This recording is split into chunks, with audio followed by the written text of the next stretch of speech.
Welcome to the Board of Selectmen's meeting, March 30th. Please join us in the Pledge of Allegiance. Pledge allegiance to the flag of the United States of America and to the republic for which it stands, one nation, under God, indivisible, with liberty and justice for all.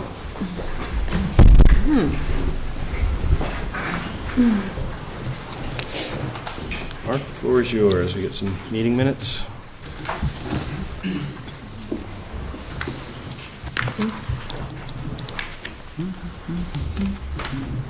I don't have any motions.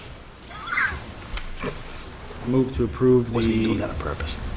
regular session meeting minutes, March 11th and March 18th, as well as the executive session meeting minutes of March 11th, not to be released.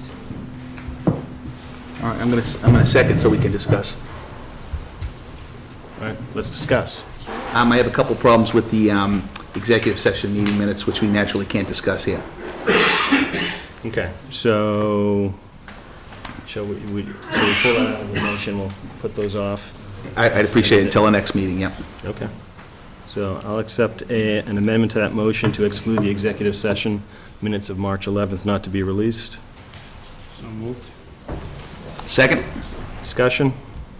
All in favor? Aye. Okay, we are going to jump into old and new business. Now, I did want to discuss the town meeting warrant, our second discussion on it, till after the new business, but I know somebody would like us to keep it to the front of the meeting, so if anybody has a question on the town meeting warrant based on our discussion from our last meeting, let me know now. Mr. O'Brien, you want to come on up?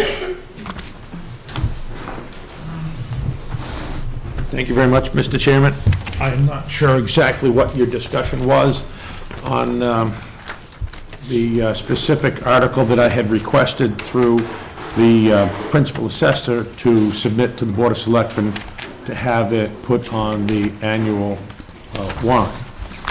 We had kicked it around that about putting it on a special town meeting warrant previous to this, but I felt that since it was new business, it needed to go on an annual town meeting warrant so that more folks in town can understand what it is and know what is being voted on.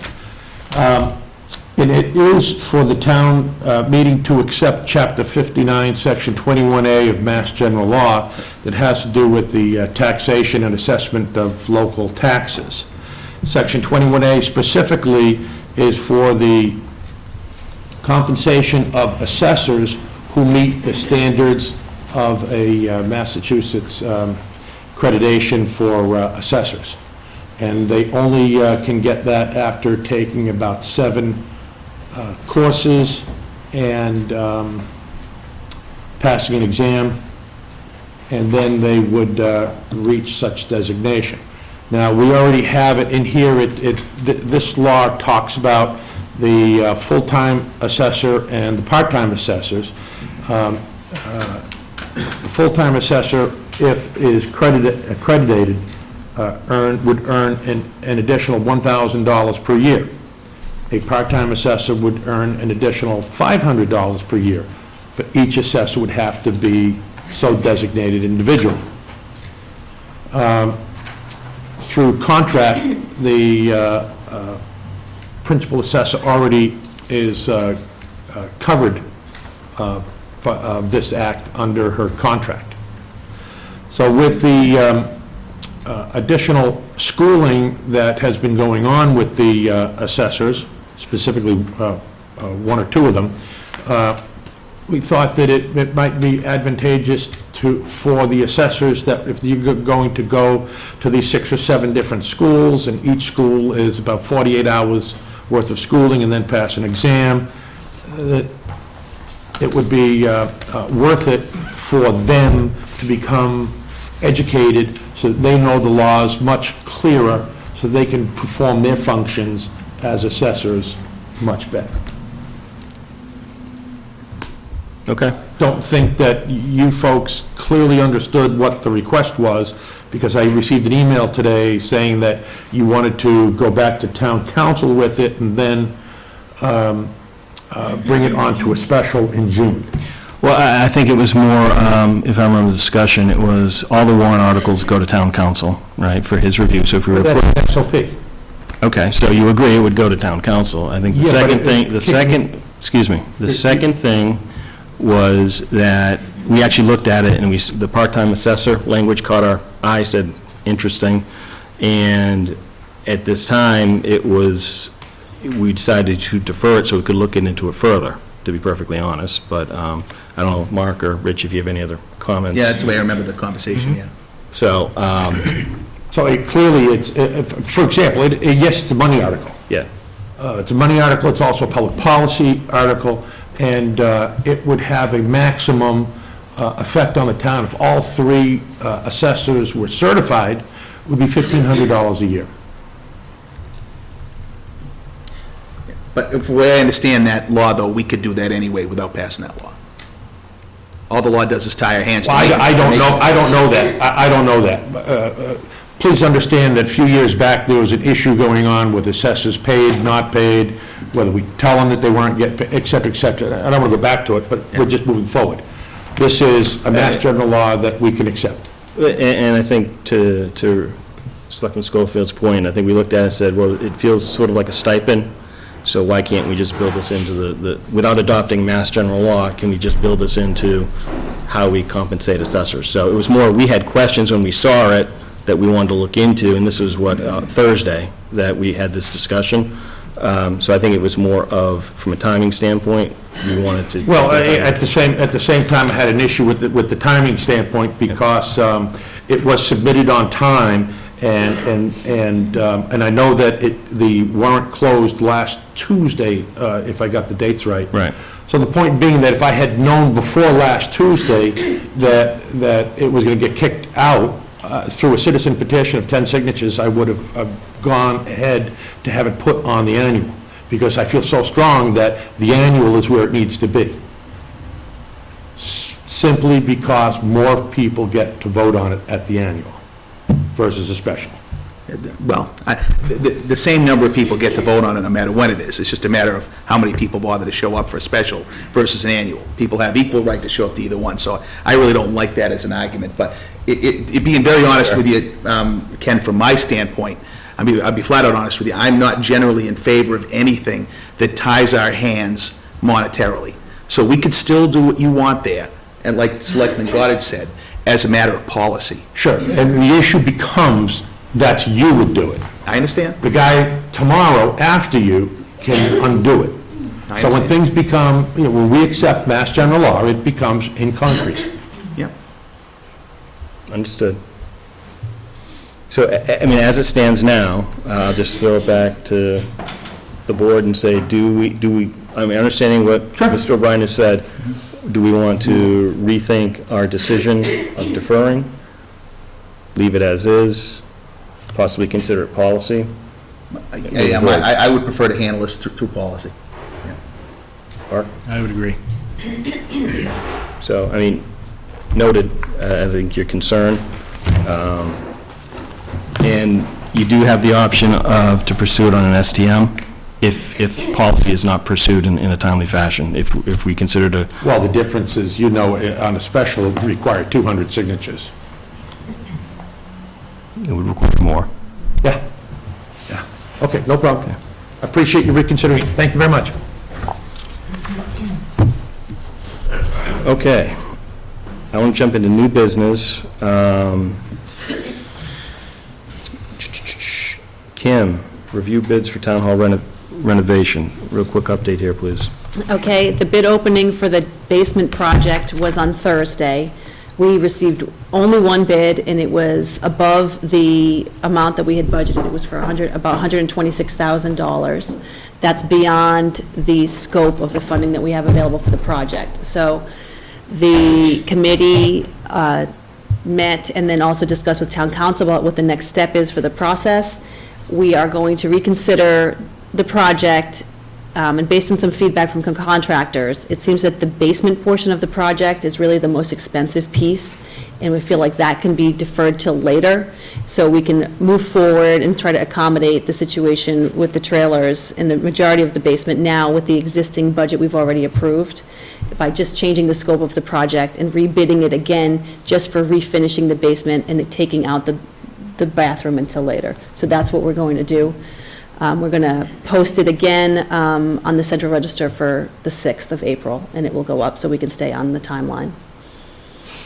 Okay, any questions for Kim? Okay. All right, Mark, in terms of the progressive yard sale, the floor is yours to run through any motions you might have. I don't have any, but I will make them up as I go. I move to waive the permit fee for the Friends of Mendon Elders progressive yard sale. Second? Discussion? All in favor? Aye. Aye. Sending letter to Wheeler. Question? Does that mean you're giving Friends permission to do it? Yes. And waiving the fee. That wasn't in the motion. Want to redo the motion. I move to allow the Friends of Mendon Elders to hold the progressive yard sale as well as waive the permit fee for said yard sale. Second? Discussion? All in favor? Aye. Aye.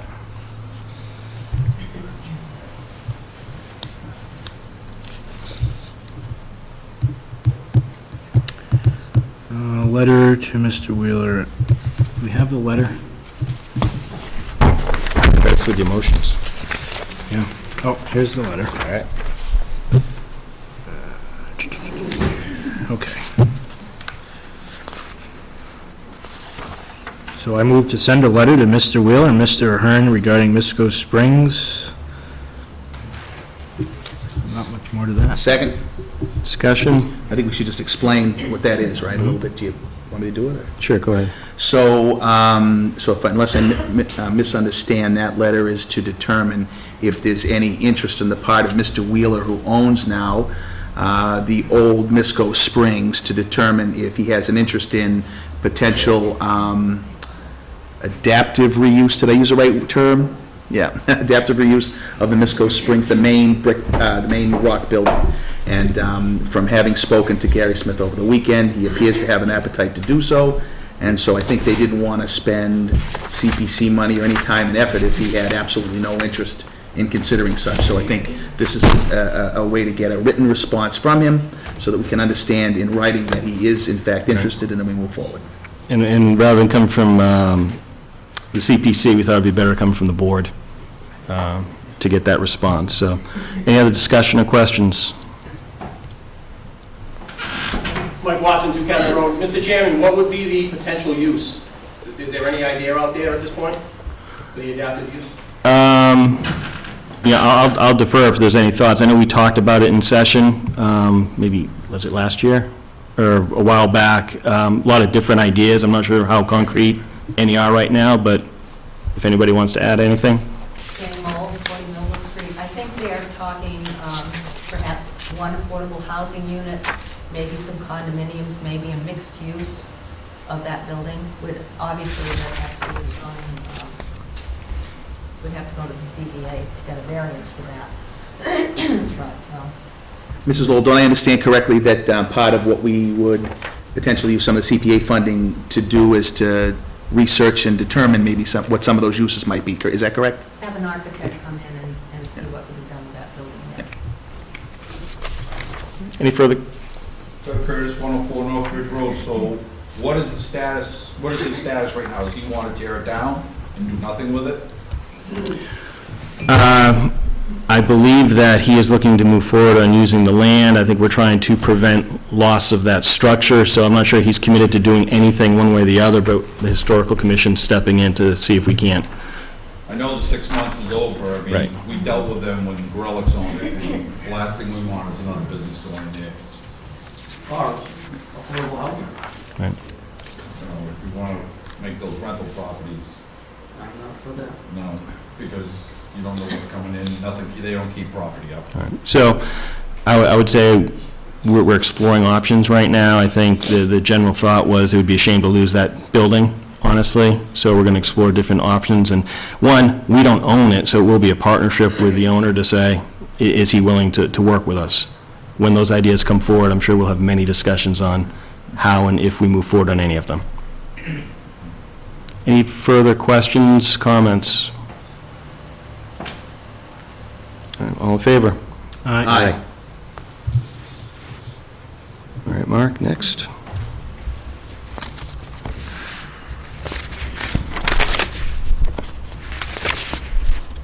I move to authorize Chairman Goddard to sign the Mass Department of Transportation Winter Recovery Assistance Program contract. Second. Discussion? Is that the 41? This is the 41. Yeah, okay. Yeah, so this is the additional state funding that was granted to municipalities to fix roads.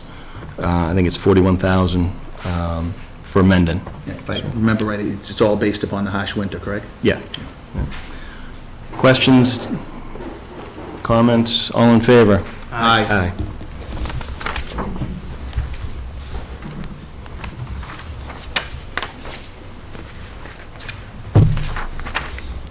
Last one.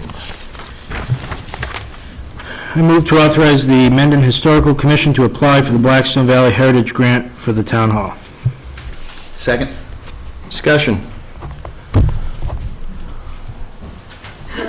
Absolutely. Let's give a quick update on what this grant's going to allow us to do. Well, actually Kathy did most of the Drawing, that's all I did was the drawing drawing. and getting the figures together, which was the hardest part. They're quite impressive drawings, if I say so myself. I agree, They certainly are. And they're all over the house. Is that what you really want to say? Anyway, Here's a copy of the, I think there are 3 copies here, of the grant application. Of course, you don't have the drawings. You don't have the drawings in front of you, but the proposal is to apply for a grant to landscape the front entrance to the town hall. That would include a brick paved walkway. It would reconfigure the railings and remove the concrete ramp in the front. So, and the goal is to, on a long-range plan, tie into sidewalk work to be done, sometime in the future, and help to increase pedestrian safety, accessibility to the building. Okay.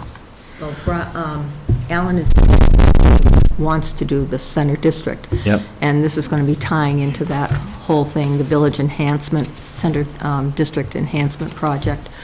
I think there are also going to be plantings in the front as well, Yeah, so it will look very different once it's done.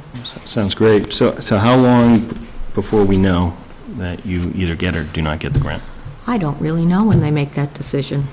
I do know that 2 of the directors on the board side composed letters for us, so I'm hoping that we have a positive outcome from this, but I would guess within a month, we should know whether or not we've been accepted for the grant. Okay. Now, I know that, and Mike, you'd probably know this too, that beautification of the front of the town hall was something that's very important to Shirley Smith, right? yes. And I presume that everything you've got in here is consistent with what she was looking for, looking to drive, or looking to happen? Oh, yeah, we had many conversations about how that would look. Okay. Any questions, comments? All right. Someone has to sign the application cover sheet, please. Okay, well, Get it before all we in do favor. that, Yes. I'm with you. I'm not signing. All in favor? Aye. Aye. 2 spots. I see one. I do have the picture. Oh, do I you? could pull it up. The original drawing. Oh, I could look for it quickly. I don't know if we have enough time, but. All right. that was an oversight. and oversight. All right, so help me understand where there are two signatures here. I don't see them either. I Kathy, see one can you show 'em? signature. You can't find the signatures. Or maybe this is not supposed to sign? I see one I signature. don't think there is a second signature. I'm not the project director. You're right. I would think Kim would be the project director. I think there's only, it's just on the front sheet, there's only one. No. All right, just the one. One.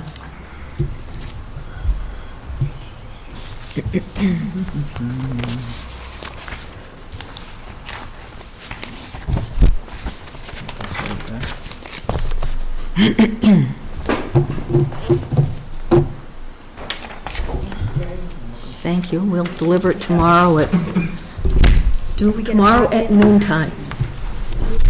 Oh, signed, Oh. the signed. Oh, a signed That was copy. signed, yeah. Well, they all have copies, so. Oh, I signed a copy.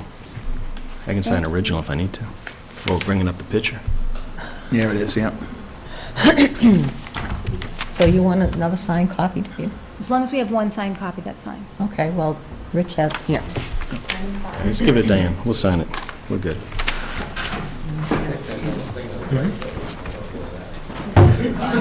Should have known I was signed too, right? Someday, yeah. In fairyland, yes. Oh, stop it now, Jen. That will be the front, the rest Here of it it. comes. Wait, you're going for that? All right, No, no, I'm going to save that. Just a little water. all right. Thank you very much. Thank you. Okay, so our next topic is a budget discussion. I know it says discuss FY16 budget, but this is more, it can be that, and it can be budget history overall. So the intent of the board with this topic, and this topic will remain on our agenda now through basically at minimum the ATM, possibly a ballot, if it extends to a ballot, and give folks an opportunity to come in and ask us questions about the budget, what's going on, any clarification that folks might have, given that there's a lot of discussion about it, there's a lot of information out there, and our hope here is to provide information to the voters so they can make an informed decision based on objective facts. I expect this to be a dialogue, not a presentation. We do have some information we might pull up in lieu of that picture if we need to kind of talk about specific numbers. But what I'd like to do first is actually a show of hands of how many people are actually here for this particular topic. And of those that are here, how many have specific questions they will want to ask and know what those questions are right now? All right, you're well prepared, Mr. Watson. I always am. All right, so, one thing I want to do, I don't necessarily want to make this about the school. I do want to talk, focus a little bit on the municipal budget. Couple of things that are out there that I've seen and heard is that, you know, money goes to the school, away from the town services. So maybe we'll start there, take a look at the budget history a little bit. And as much as I didn't know if we would pull it up, we are going to pull up that spreadsheet now. Okay. And what we did is we just put together a quick look at sort of our annual budgets, and this is all based on the information that is in the annual FinCom books that we vote on in town meeting. Just to give people a little context of the numbers. And seeing how I can't see it, I might actually stand up. Now, this is an interactive session, so if folks want to pull around to look at it, feel free, but we're doing this so that folks at home can also see this on the camera. I'm going to scroll to the top.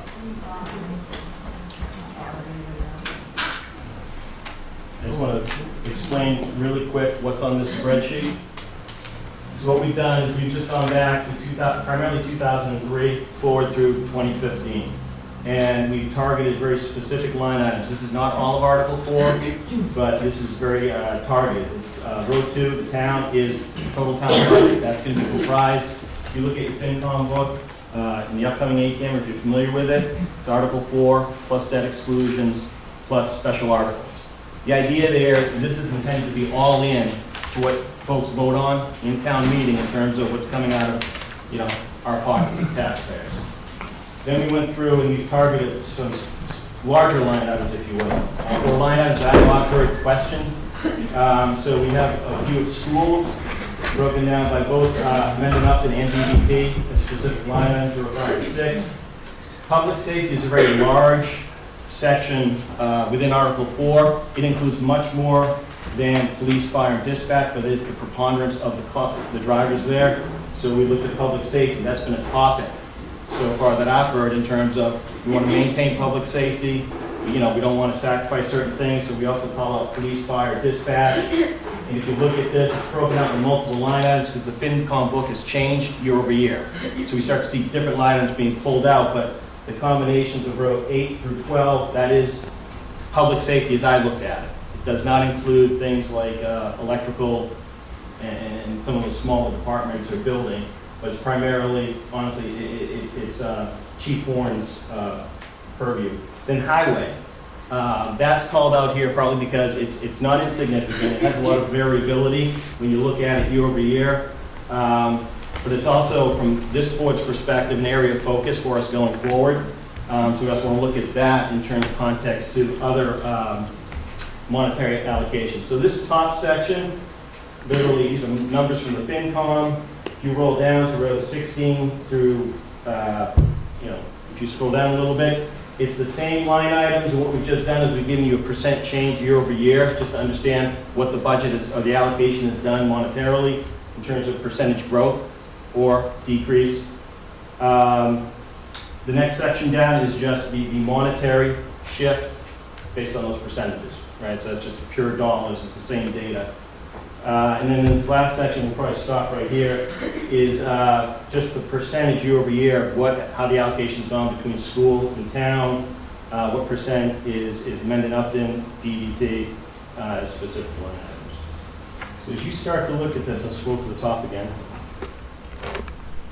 You're going to see year over year change, and these are a lot of dollar amounts, but if you scroll all the way, coming across here, what we started to do is we broke out column Q. We started to look at this data in a way in groups. So we have a net growth of 03 to 07, 2008 to 2011, and then we look at 2012 to 2015. So when you start to look at this, you start to see, bring it over a little bit more. Let's do column B completely. You can start to see that we had large growth. I think that was all the housing booms in 03 to 07, where we saw the budget growth, increase by 25%. Within that year, 45-year span. 08 to 011, this is where we started to hit the recession. We see our budget still grew, but it only grew at a clip of about 5%. So we saw a significant decrease in our budget growth. And then over the last 4 or 5 cycles, 12 to 15, we're seeing it increase, not at the same rate. It's increased about 10% since FY12, which was sort of our low point, if you will, in terms of that's where we hit our decrease in FY12, and we started to climb back out. So this is, and then that's at the top, and then you can see each of the departments. You can see where, total schools, if you look at FY12 to 15, grew at a clip at 9%. Mendon Upton was 5%, Black's DVT was 96% in that same span. Public safety in total, police, fire, dispatch, et cetera, grew at a rate of 13%, and then highway grew at a rate of 15%. So I'm not going to stand up here for the whole time. I just want to give some context to what's going on. And I just want to ask, are there any questions about what I just walked through real quick? Mr. Watson. Mr. Chairman, that growth that you just pointed out from the schools is what the town contributed, correct? It does not include what the school contributed to their own budget? No. Right, these numbers are based on what the town, thank you. This is what Mendon had to appropriate and give to the schools versus other departments within the overall municipal budget. Do you have the town's population anywhere aligned to that? You can get it. I don't have it on this spreadsheet. So you're looking for sort of what the population growth or decrease may have been? Well, yeah, if you're talking about percentage increases in the budget, what's been the percentage increase per capita Right. of the overall budgets? You know, because I think our population back in the '03 range was probably somewhere around 5,800 people. We're now around 6,300, 6,400. Right. So our population's grown by 10%, but the budgets in total have grown by, how much?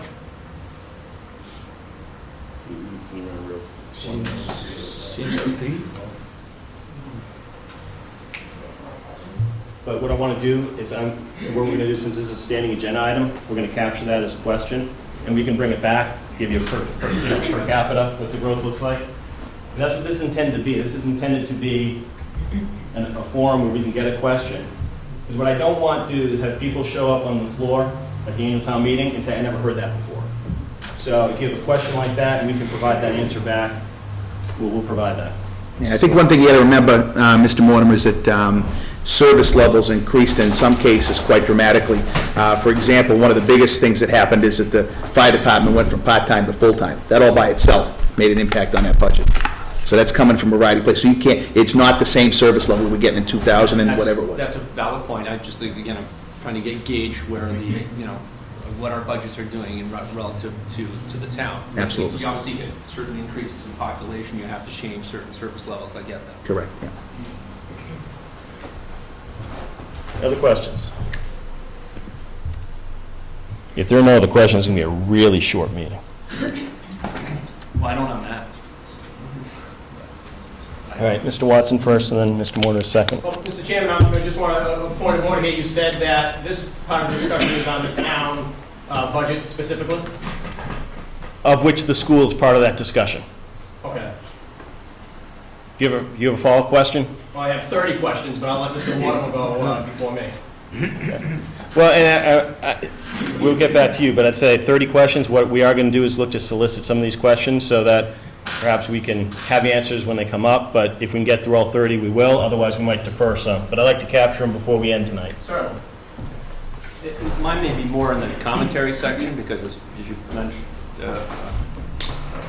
Rich, with regards to hitting these things on the open floor, I thought it was better that I may raise my concerns. Yep. You know, in this forum.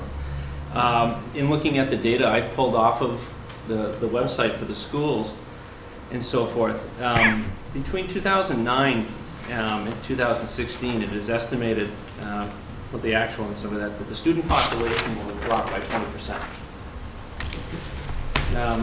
During that time, we went from 184 and a quarter full-time employees, and under the proposed, we'll go down to, well, we will be at 171.52. The reductions are not in line between those two. And I can't get my head around exactly, you know, we don't appear to be getting a benefit back to the town for the fact that our student population has dropped so much. And to put it in pure terms, that 20% drop in the student population is 551 students. At 25 students per class, that's 12 full-time students, teachers, that theoretically should be dropping out of the system from an expense standpoint. But it's not translating overall to the numbers that we have. And then... Just what I want to try to do is capture that one. It's a statement. It's a statement. Is there a question? I have a number of statements related to this, but the summation is ultimately going to be the justification of all of this. But it's to highlight that we have a declining student population. Okay. Related to this, there was something in the slide, in Mr. Marushek's slide presentation, that the total percentage of state aid to the town in 2007 was 54%. And that under the proposed for this year, it was 43.4%, and for next year, the state aid percentage will drop to 39.88%. It feels as if the argument is being made that the increases that are being sought are because state aid is being reduced to the town. And I understand on a year-over-year basis from this year to next year, state aid is dropping. But I feel that figure being thrown out of 53.4% from FY08 is very, very deceptive, because pure state aid in 2007 to the town, to the school board, was $11,431,000. State aid under the proposed for next year is $12,697,000. Almost $1.5 million more. The driver for the percentage drop in state aid to the school board is not a reduction in state aid. It is the fact that our budget from FY07 has gone from $23.6 million to a proposed 31.8% next year. $31.8 million next year. It's an increase between 2007 and 2016 of almost 35%. That's what's driving the state percentage downwards. It's our own spending that's driving that downwards. Okay. So I think it's a misalignment to put out the state aid figures from a percentage basis and say that it's dropping, because pure state aid between those two benchmarks has actually gone up by $1.5 million. Over the last 5 years, if you take the budget as proposed, on where Mendon Upton has classically trailed other towns of our equivalent size, I just want to jump in for a second, because you're making some making points, and I think what I want to do is give other folks a chance to respond rather than trying to re-summarize. So, Mr. Schofield, do you have a question? Yeah, well, so I would say at the same time, so Mr. Mortimer, the state tells us what minimum local contribution is to the school, right? As that goes up, you're right, state aid might go up, but the amount they expect us to put in and they force us to put in goes up. Both go up at the same time, okay? So now if you back up and you consider, and again, look, I'm not going to defend necessarily the school's position other than I personally am for it, right? So I'll let Mr. Byer comment on some of this stuff if he'd like to as we go through. But the pure fact is that there are almost no cities and towns in Massachusetts who spend minimum local contribution on their students. They spend some percentage over that. The average is 119%, the average. Mendon Upton currently spends 113%.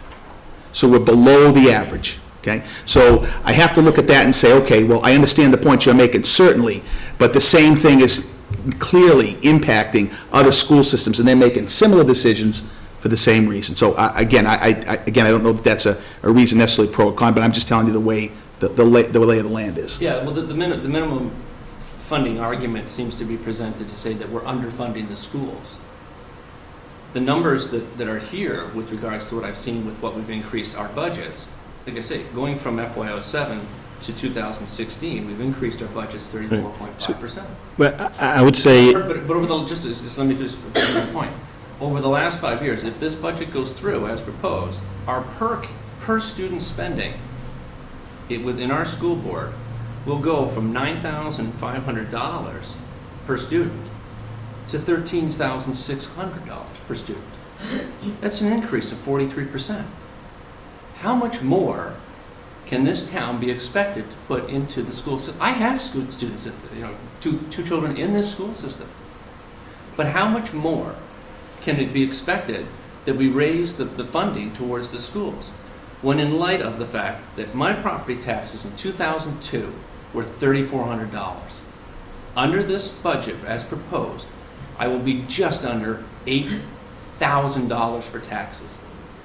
And it's an 11% increase year over year. And so my statement would be that I want to fund the schools, but this is just too much, too fast over a period of time. I'm employed, I have an income, okay? But I've been on 2 boards in this town, and I have older parents, they're not in this town and so forth, but I have an appreciation for what a fixed income is. The year-over-year difference on my property taxes between this year and next year is going to be almost $800. I have an employee of mine that lives in New Hampshire with no state income taxes of that, and he has a $300-some-odd-thousand house there. His property taxes will be only $200 more than mine. So, It's too much. Well, and hold up. I encourage you to reevaluate how much you're asking for in a one-year lump sum. Just a couple things. The school committee would be the body you want to talk to. I'd say this, it's fair and, But it's, I'm not above having this conversation. no, and that's, I thought I would throw it out there. No, that's fine. Whoever wants to take it can be prepared for when and they show up. that's fair. A couple things. I would say, one, I do think it's fair, because I've heard the declining enrollment question, but I do think that that would be something we probably want to talk a little bit about to make sure everybody is in agreement that there's a direct correlation between declining enrollment and head count, as an example, because I think that's fair. That's one thing, because I think some of the ads are additional programs. So if you add a program, you know what I mean? You do some level of consolidation, but I think, And that goes to the additional services that Rich raised, you know. Right. There's a matchup, and obviously selling the importance of those individual roles as to what they are. Right. And the thing I'd want to emphasize, this is not about right or wrong. This is a personal choice. What we want to do is make sure people have information that they can make a decision on, you know. It's going to come down individually, what people can afford, choose to afford, value, not value, but it's a personal decision. I think what we're trying to do here is get as much information out there for people to think about and make sure that it's, objective, fact-based, which I think, Mr. Mortimer, yours very well stated. Might have a little different opinion, perspective on some of those numbers, but that's going to be out there, so. Can I make a point? Can I have that black marker right there, please? This one? The big one. The big one, you want the big? I want the big one. Okay, the budget that the school committee's putting through is not only to adjust for the state funding formula, it's also to implement this strategic plan, right? If they decide not to implement this strategic plan, we still have a problem. And the reason we have that problem, and I'll try to draw it as best I can to see if this works. I'll try to hold it up, but right now, let's say we're increasing every year.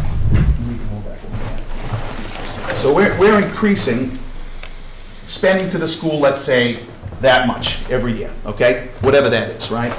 However, the increase in minimum local contribution is going like this. When we hit this point, no longer will we be able to only go with what we've been given them for increases every year. We'll be forced. We have no choice. By state mandate, we're stuck. No option. Money's got to come from somewhere. We do nothing. Now, I'm not saying to do something means we have to do all of what's out in front of us, right? Certainly that's up to the people of Mendon to decide whether they want the strategic plan. But if, at a minimum, we have to find a way to, when we get to this point where these two lines meet, to be able to increase by more than we've been increasing the school budget every year to make up for that difference. Because the state has us on a split that I think you mentioned before. I want to say it was 54% this year. They want to be only giving us 36%. They want us to be paying, 34%. They want us to be paying 66. Okay? Does that make sense? There are the questions. All right, Can I address some of what Mr. Mortimer just all said? right, Mr. Byer, Mr. Watts, and Mr. Sharnagel in that order. Go ahead.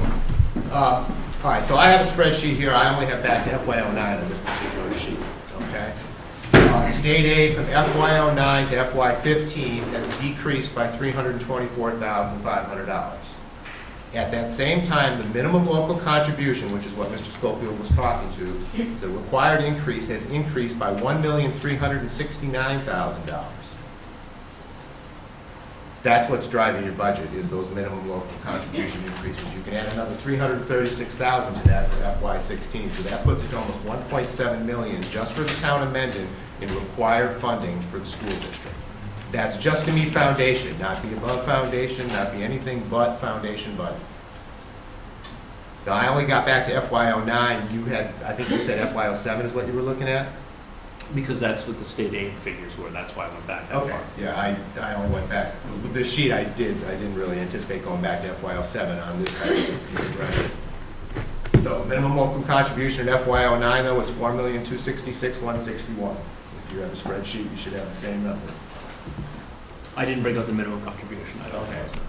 Well, that's the driver. That's what foundation budget is. That's what target share is all about. Minimum local contribution and chapter 7. So are you saying that no matter what, we have to do this $1.3 million?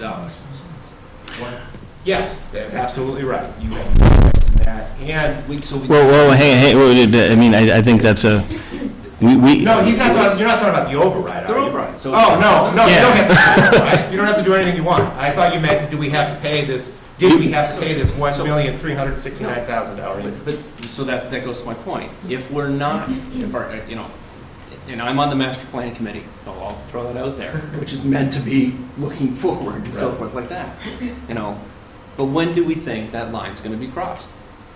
Where Well, we, in the middle, when- And it's just real quick, I just want to make sure people understand the picture that Rich drew, because that really is something that came out of the long-range planning many years ago, and our budgeting has been such that all the past overrides, operational additional, has been decreasing, if you will, because we've been using that to balance off against what we can give to meet minimum local. So we are seeing that decrease. I'm not sure if you have a targeted year when you, right now, is it? Yeah, I would say, That's not an exact science. Right. oh, 100%, yeah, and I understand, you understand that, Mr. Mortimer, yeah, so, no, I'd say we've currently figured 2 or 3 years, yeah. Yeah. I mean, sorry, go ahead. No, that's okay. I was going to say, that's why last year, I mean, I openly talked about the need for an override for education as a whole coming up on us, whether it was this year, I think we thought about maybe hopefully next year, but I think it's here as part of the strategic investment request. So can I just state what you said just in a little different way, because it might help when you're looking at the, let's say, the FinCom book. You'll notice in the FinCom book that this money to the school sits in 3 buckets. Number 1 is the minimum local contribution we just talked about. We must pay. We must pay that number, don't have an option. The second bucket is transportation and fixed assets. That's another number we must pay. It's in our regional agreement, we have no option. Okay? The last bucket is additional contribution. Same 3 buckets, by the way, as BVT. That additional contribution number had been a number that was over $1 million from the combination of previous overrides. Okay? So as the minimum local contribution number has gone up, and we've been unable to meet the increase every year, we've taken money from the additional contribution line and moved it up to the minimum line. So you can see how quickly we're getting to that point by just looking year on year in the FinCom books to see how that number's going down, down, down, down, down. And when that number gets to 0, again, back to the point, we will have no option at that point. We must do something. And if we will have to either take it from town departments or hopefully, pray God that doesn't happen, we at least get an override at that point maybe. Right. So I just wanted to just say. That's fair enough. And Mr. Watson was next. Mr. Chairman, how long have we known about the shift in the Chapter 70 formula? Well, I think since '07, I think that's when it was put in, right? It was put in '07, it was slowed down during the height of the recession, and then increased again, probably starting in FY13. And they've been doing, what, 2.5% or 2% bump? Yeah, somewhere in there. But it's not necessarily a fixed number. That seems to be what the state is doing. My point on that is, we've known about this for a number of years. However, in a very short period of time, like a previous speaker just brought up, we've grown the budget exponentially, very quickly. Basically not even thinking about that change, that shift. Had we not grown the budget so quickly, so fast, we would have been more apt to handle that point Mr. Steele points out in his graph. Well, I mean, I think that, I would probably say this, and this is, I get to make ground rules because I'm the chair. I think as we make a statement like that, I will ask the speakers to give me solutions as well as just criticism, because it would be a very interesting discussion to talk about, well, what could have been done, and things could have been done. Maybe the budget doesn't grow, and maybe you don't invest. Those are all decisions we could make. So, Could I give you a couple, Mr. Chairman? in a minute, I would probably say that to say nothing was done and no foresight was given is completely false. As a member of the Long Range Financial Planning Committee, when I was part of that, that was the driver. I went to a school committee meeting, and I asked the school committee that was in place at that time, I said, what's your 5-year plan? The answer was, we don't have one. And at that time, I said, well, that's interesting. Probably need to kind of get in front of that a little bit. They've since put together a 5-year plan, which I commend them for, in terms of the strategy. I think looking at the numbers at that time, I mean, Rich was part of the same committee. That's when we built the workbook and the targeting to kind of understand this picture. So I would probably say it's not done. Decisions have been made every year to either to make investments, especially coming out of this recession. So personally, I sit there and I say, I'm not sure I agree with the statement, but Mr. Watson, if you'd like to give me a couple solutions. Certainly. Well, first of all, when we say that, when I say there's been nothing done, there has been something done. Each year, the budget has grown with new programs, new staff, new equipment, new technology. Mr. Watson, what are your solutions, not your... First of all, I wouldn't have ended the full-day kindergarten paid program. I'm not sure, but I think we've lost over $100,000 a year. And that was in this most recent cycle, correct? Right. Okay. Just, let's get the two out and then... So I probably would have kept that program in place as a paid program to try to bring some income into the district. I also probably wouldn't have hired some of the staff that we had lost. That's one thing that I think there's 30-some odd positions we've put in place since fiscal year 11. Okay. The teaching positions, I agree with 100%. Some of the other positions, like curriculum director. Okay. So the two things is regarding positions and full-day kindergarten, which is fair. And in fact, to be honest, I've got a list of things here that I've seen stated, so I can actually play these back for everybody in terms of potential ways to address this. But won't get into that now. Mr. Byer, would you like to? I'm not going to try to justify getting rid of full-day kindergarten. The only thing I'm going to say about that is it was a tuition-based program, and basically, if you could afford to pay the tuition, you got full-day kindergarten. If you couldn't afford it, you didn't get it. Personally, this was put in place when I was on school committee back in like 2003 or 2004, and I voted against it for that very reason, that there was no factor to it to allow for somebody that couldn't afford full-day but wanted it. Right. The state frowns on that kind of thing.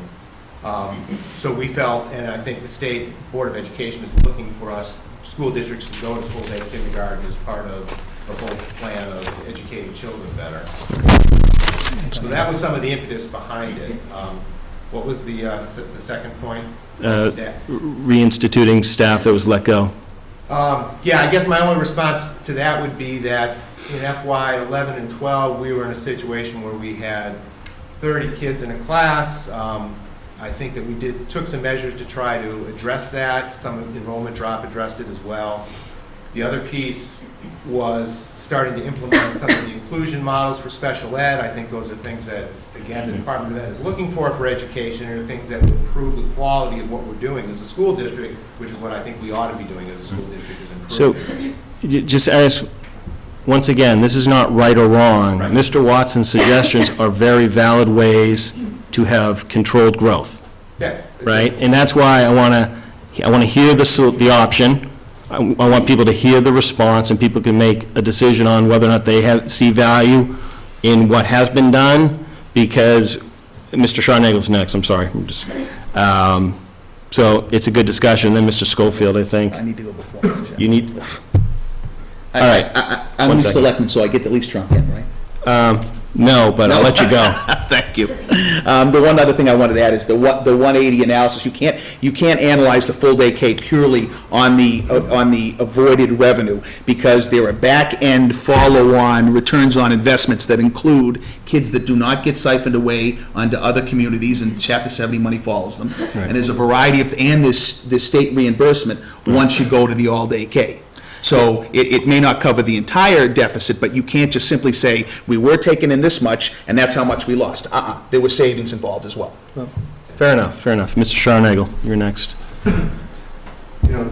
So I guess I look at all this, all the numbers that are going around tonight. Numbers are a funny thing. There's two sides to every number, and you can present it any way that you want. Mm-hmm. And, obviously every number has a good point and a bad point. Listening to all the facts, a lot of smart people in this room, probably a lot smarter than me. But one of the pieces that I'm not hearing from is on the school side. If you listen to the straight fact that we're losing all the population, you play the numbers out that their budget should decrease. If our responsibility is to pay whatever the magic number is, what are they doing to control that magic number? what is the school doing to control their costs? One of the reasons I came tonight was to understand what the override was all about. And I guess I have 2 points. If the override is for technology and the master plan of 5 years, we talked about that last week. And I guess I misspoke about what I saw as business plans. Business plans are interesting things. You can't have 3-year or 5 years, you pointed out. I agree with that. But today, after 6 to 18 months, they don't mean anything. That's why I suggested going back and reviewing every year or so, because that's what we do. The economy moves too quickly, everything changes. I think the schools need to do that. The technology that they're approving, I don't understand why we have to have iPads. I don't understand why we have to have smart boards. I work for a business that 3 years ago went and built a brand new building, beautiful building. I had plans to do all types of things. But guess what? The economy changed and we said, guess what? We can't put smart boards in all the conference rooms. We can't do all the things that we wanted to do. Why can't the schools hold off? Times are not better. We can sit here and we can all talk about people that we know that either lost their jobs or are still looking to get back to where they were, yet we're sitting here saying, let's raise taxes again. What are we getting for it? I'm fine paying for it. I can afford to do it, but at the end of the day, what do I get? I have 2 kids in the system. I have 2 kids that got through the system. And one of the things that I would say about the technology is I was talking to my daughter who goes to Stonehill, and we want to buy all these iPads. I have iPads at home. I think they're a wonderful thing. My son loves playing Clash of Clans on it. It's beautiful graphics. But a funny thing at Stonehill, if you're going to be a business major, you can't use an iPad. You have to use what businesses use. So one of my problems with some of the technologies that we're pushing at schools, it's not what the real world has. So if it's so valuable, why is it? I'd like to understand that. I'd like somebody to get back to me and explain to me why everyone has to have an iPad. My son has one. He was sitting at home and I still couldn't figure out his homework. Still had to ask Dad, what does this mean? I'm tired of walking into a room and having my kid move the computer in a way where my wife can't see it and wants to know what he was doing. I'm okay with the book. We don't have the money. So my first point would be, I don't understand the need for the override. The second point would be, what are they doing to contain costs as a school system? What are we doing? There is not an unlimited amount of money. We all know that. And we all want to sit here and say, well, it's only $150 per household or $500 or whatever. Well, you know what? It's still not good times. So where's the money coming from? I haven't gotten a good raise in 5 years. I make fine money, I'm not complaining, but I know a lot of people that haven't. So what I'd like to understand is, what's the value? Are all of our kids getting accepted into Harvard because they went to a Mendon Upton school? I don't think so. And nothing against Mendon Upton schools, whether it's BVT or the local high school, I don't care. Somebody needs to explain to me why the numbers continue going up. So that's my question. But I want to kind of, not why the numbers are going up, but you'd like to better understand what's the value of what this override's going to bring, right? Right. And as far as solutions go, the solutions are what a business would do. Right. It's bad times. Guess what? You don't hire, you don't expand, you don't do some of these things. That's what a business does. You know why? Because the business doesn't have the money. The business doesn't have the ability to continually raise prices. Trust me, I know. We own a $1 billion enterprise, and we can't do that. Nobody else can. Schools get away with it because they raise I just want to break in for a second. Nick, you're going to be back. I know you are. Come on now. But I do want to actually, it's a good point you bring up, and it may not be in this meeting, but I do think what I'm hearing is, specifically value of the iPad initiative, but I think that's probably your focus is, if we're going to have an override, somebody explain to me the value of what's being brought to the school system. And I think that will probably be qualitative as much as anything, unless you're going to get a pure ROI, unless there is some desire for people to hear and understand performance in the school system and what they're, quote, doing and what their performance looks like. So I want to capture that. And I just want, bad times, it gets back to that individually, good times, bad times. Oh, I don't even want to go there. But individually, if you look at this and you're in a position where you cannot afford an override based on your vote against it. Yeah. You know what I mean? I think individually, Everybody needs to determine if these are good times, bad times, and what you value in terms of investing. So this is not, I'm going to defer. Rich, go. Oh, no, I just want to know, we'll after you, that's all. Oh, yeah, okay, you're after me. Go ahead. Okay, so I wanted to make the point too, make sure this was crystal clear, and I tried to make this clear in my letter to the editor.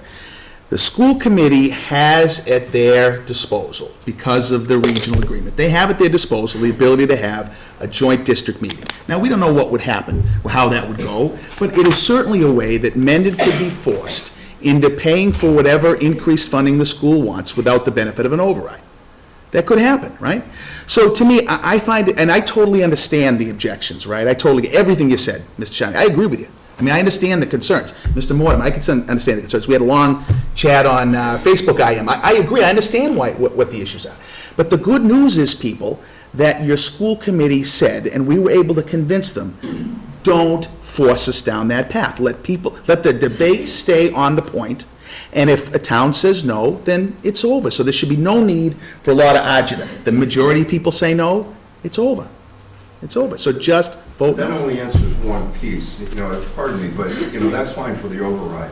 I would still go back to the earlier point that if in fact the population continues to decline, why is not the level of services matching that? Why are not the costs matching that? And you know what, I don't want anyone to lose their jobs or get fired, I don't like that. You have to be careful, but at the same time, if those numbers are accurate, and again, you can play numbers a lot of different ways, but if the population is decreasing that much, why is the school's budget not decreasing along with it? Why not? Fair. Mr. Barr? All right. Let me address two things. The first one, Mr. Sharnagel's questions about value and the iPad loan and all of that. I would strongly urge you to come to a school committee meeting and address the school committee on that, because they're really the appropriate body. They approve the program. That's where you're going to get that information. On the budget as a whole, in comparison to enrollment, the only thing that really is going to decrease with enrollment would be less staff. You still have to plow the parking lots, you still have an electric bill, you're still going to have all the maintenance costs to keep the buildings open, you're still going to have health insurance, but it should be less because you're insuring less people. Most of the fixed costs that are part of the school district stay there. The only thing that changes is the number of staff. Again, I said this before, going back to FY 11 and 12, we were in a situation where classes were extremely large, so staff was retained as enrollment dropped, so we could get those class sizes back to what I think is a more appropriate level, which is where they are now. So, I just want When it comes to things that we've done, like what are we doing to address it? I mean, I'd be happy to meet with anybody and we can go through all the list of the efficiencies we've done as far as utilities and electricity, converting to natural gas, you name it. We've done all kinds of things to try and cut back, changing our copier contracts so that we save money. I mean, there's a whole list of them. Have they been as much of a reduction to offset the enrollment drop, or are they the same proportion? Probably not. It doesn't all match up, and you're right, we can make the numbers say whatever we want to say if we're really good at it. But the bottom line is that the only real decrease is going to be in reduction of staff. Well, that's 70% of the cost. I mean, it's It's actually, our total salaries is about 17 million, the budget's like 32 million. Fixed charges alone are 6 or 7 million. Building maintenance is 4 or 5 million. There's a lot of stuff. We've had a lot of things break this year. We still have to fix it, whether we have 20 kids or 100. So, I mean, I think fair enough, right? And I think that the enrollment thing's an interesting number, because I would guess, too, that's based on, I think, or the future-looking enrollment numbers are more based on birth data, correct? Is that what Joe said? Yes. I'd be curious to see if we can do a comparison of class sizes for, when we look at average class size across the schools, 'cause I think we probably have that data. Because, I mean, you're talking about this total number of kids not in the school system anymore. What does that mean when you spread load that over average class size across every school and every grade level? That might be an interesting thing to look at, because I personally look at the declining enrollment as almost a slow driver in terms of decrease of costs, just the way things are spread load, given where class sizes were, from my experience, to where they are now. I think you might see that a lot of that enrollment drop has probably been absorbed just in reducing class size to some extent. Is it a future driver looking ahead? I would say yes, and I've heard the school committee and Joe actually say that is one of the mechanisms we intend to use to manage to, quote, that 50/50 number we've talked about in the past in terms of the budget growth. We've got a lot of hands up, so I want to first go to Mr. Scharnagel, you were first. Mr. Mortimer, you were second. Do we have an average fully loaded teacher's cost per year?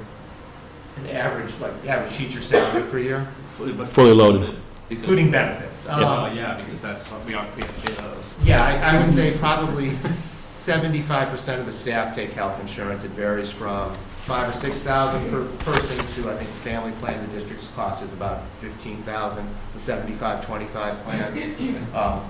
In all honesty, I'd have to do the math to give you a real number. The average teacher salary, I believe, is in the high 60s, somewhere in there. So let's say if you had an average of 10,000 on that, we'd probably put it toward the high 70s. Again, I'm talking off the top of my head here. Yeah, understood. I just, going back to the numbers I had with the reduction of students, like I say, if you average 25 students per class, the 20% drop in enrollment works out to 12 teachers at $80,000. That's $960,000 a year. Okay. Are we getting that back? That's assuming there's no raises in salary. What I'd like. Average salary is not that. Hold up. Are we getting that? I'm not sure that's, let's frame that in a question to get back to. I think what I'm hearing is that we'd like to understand fully loaded comp, to understand what the potential cost savings would be if you do a straight, a direct correlation to enrollment drop to staff. Because it actually makes the Is that problem, fair? Yes, it makes the problem worse, because if you sit there and say, there's almost $1 million worth of savings in the reduction of students in the system, and yet we're still. But you're also saying that's all things being equal, which all things are not equal. So I just want to kind of hold that thought. I know, but you have savings over No, here. all right, the budget but- is still increasing, but my point is, it actually makes the budget increases that much larger.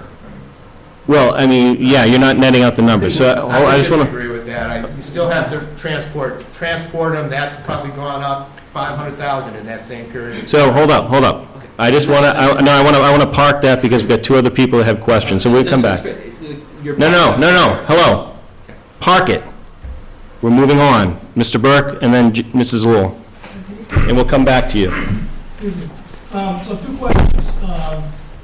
Number one is, if I could get an answer on the percentage of this override that's going to be going to operational expenses and the percentage it's going to the strategic plan. And then the second piece is what is the impact to the schools if this override does not go through? Is that information, anybody out there have an answer to that?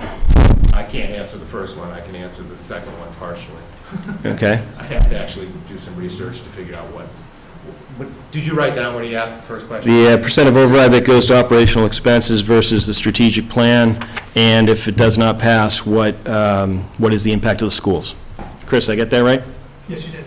All right, so, well, we did do a level service budget, and I think it reduced the override in Mendon by probably about $300,000. So I guess that would put the overall impact at about $600,000 total budget. I can probably dig something up in a second. What was the second part again? I'm sorry. I just want to be real quick, weren't there like 8 heads being added as part of the strategic plan within the, right, so I mean, I think. Teachers averaging, say, 60. Right. I think we put it at But I mean, 55 and 15 for insurance, so we put it at 70, so Right. it's 420,000. Yeah, and I just want to point that out because I think the previous speaker was talking about how, the highest cost driver of any operation is going to be people, honestly. I mean, that's kind of, I think we'd all agree to that. So I think the total is 8 heads being added as part of this investment. I think that there's probably about, 75 to 100 just in athletic fees, things like that, which I think would be considered operational expenses as well. Investment into the athletics to reduce athletic fees would be my point. There's 90,000 iPads.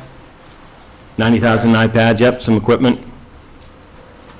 And I think iPads will probably be coming back too, that's my guess. But Chris, that's about as good an answer we can get right now. We'll try to get you some more information back out to you, but to the whole, anyone watching, if not now, in the next session. Okay, just one real quick follow-up question. What I heard is the census is going down, so why are we increasing the teachers by 12? I'll take a run at it if somebody, I mean, when I look at the staff being added, these aren't necessarily, I'll call them primary teachers. There's a lot of support staff in terms of ELA, things like that. So it kind of gets back to this idea of like enrollment driving all costs. There's, and don't take this the wrong way, support staff is not bad, but when you've got folks being brought in to assist with English, ELA, that's a big thing. ELL. And I saw there's some additional programs around languages, I think, which is going to require. There's 8 new positions in the budget. One is a career community coordinator at the high school, middle school world language, a librarian at the middle school, 2 elementary reading specialists, world language at the elementary level, 2 inclusion teachers at the elementary level for SPED. Those are the 8. Okay, hold up. No, I want, Ms. Lowell has been very patient. That's fine. As a parent who had a special needs child that was taken out of the system, those fees are astronomical when the child, and just dealing with the special needs kids. So I think that perhaps it's a little short-sighted to say that the student population is going down, therefore the cost should be going down, because that's not necessarily true. It will depend on how many special needs students and what their needs are, and if they can remain within the system or if they have to be taken out of the system. And that's a very expensive proposition. And on to that. Lee Martin, 22 Carpenter, the Road School Committee Chair. That is correct. When we do look at reduced numbers in terms of student seats, we do have to consider what types of students we have. We don't have a homogeneous population. We are increasing English language learners in our classrooms every year, and we expect that to continue. And additionally, we have gotten some out-of-district placements back into the Mendon Upton school system, which does save us money, but it does take different kinds of pedagogy, different kinds of classroom techniques, and possibly more teachers and aides. Many of the teaching positions that are being restored are ones that were cut quite a long time ago, prior to my time in this town. And additionally, the middle school librarian position is another one that's important, especially as we're increasing technology in the classroom. We need to have an information specialist, librarian there to help those students navigate the internet and things like that as well. So. Okay, Mr. Mortimer, Mr. Sharnagle, and Mr. Watson. With regards to the special education students, if they are coming back in, are we seeing a savings benefit from that? I understand adding a head count to our, you're spending money to save money in that case. Yeah, that was actually. We are. Yeah. So is there a quantifiable number that can be applied to that by saying, we're hiring this teacher, so we're going to save money over here, and it's this much? Yeah, I think this year, hang on, I can give you the exact. I mean, as he's doing that, I mean, that was a program I think was implemented maybe 2 years ago to bring a focus, to bring folks back, to bring it back into this district, and I think they. And if you can save money and educate them in the community? We're looking at this year a savings of about $190,000 in out-of-district tuition. 590? 190. 190. Right. Okay. Are we going to be saving, is that a reduction year over year? No, it's just for this, we haven't actually done the budget for the next year. We could have 4 kids show up next year that'll drive that right back up. Ironically, tomorrow, Wednesday's April 1st. That's the date by which if somebody's moved in prior to then, we own them next year. If they move in after then, we don't own them at least for another year. But we've had situations where we've had 3 or 4 kids come in over the summer, and they come in from out of state. If they come in from out of state, we own them no matter what. If they're within state, then there's a law to protect you for a year because you couldn't budget for them. And that's part of the issues we had earlier, not 2010, 2011, is we had a bunch of kids come in, mostly from Florida. I don't know why. Don't know why. I have no explanation. We had like 5 kids come from Florida. It's like they all ganged together to go to Mendon. And it was a good $500,000 worth of tuition costs. It just got. I just want to break in. Does that answer your question? Partially. Partially. Yeah. So let's move on. Mr. Sharnagle. So I guess my point would be, I would not expect, if the population in the schools decreased by 50%, I wouldn't expect the budget to go down by 50%. I don't think anyone's suggesting that, but I do think what we're suggesting is we would expect to see some savings. We will also expect to see some type of belt tightening. And as far as, hiring teachers back, may not be a popular thing, but perhaps we hired too early. If we're looking at the overall trend line and the trend is showing that the population is going to decrease, then maybe the school size, the classroom size need to be larger for a year or two. And again, that's not the best of things, but you have to look at long-term and what the overall cost is going to be. My earlier point is still the same one. We have to find ways to cut costs instead of just raising the taxes or doing overrides. Things are changing. Mr. Watson? Mr. Chairman, I just wanted to say that I've worked with special ed children for approximately 2 years in an inclusion classroom and in a specific classroom. And if you have a special education student come back into the system, there really is no change in staff. That student would either be in an inclusion classroom, maybe they might have a one-to-one aide, they make about $15 an hour, or they'd be in the specific classroom where there's already a special education teacher in there. If a child has very severe needs, then you're talking a lot of money, and we know about transportation, things of that nature. So it does get expensive, but not every special education student that comes back in is a tremendous burden on the system. Also, I just want to clarify, I don't think anyone is suggesting it's an extensive or an expensive burden on the system, but I do think, I'm guessing with the combination of how Chapter 7 and all that stuff works, there is some scale to bringing them back into the system. I only say it for, people that might be watching that and have no idea how the system works. Right. Because it almost sounded like every student that comes in that has a special need or that's on an IEP might cost the district a great deal of money. That's not always the case. Not always the case, agreed. One student Agreed. can cost a great deal of money. Right. Depending on the need. According to the DESC, as of fiscal year 13, the average teacher's salary was $72,112, just for the clarification earlier.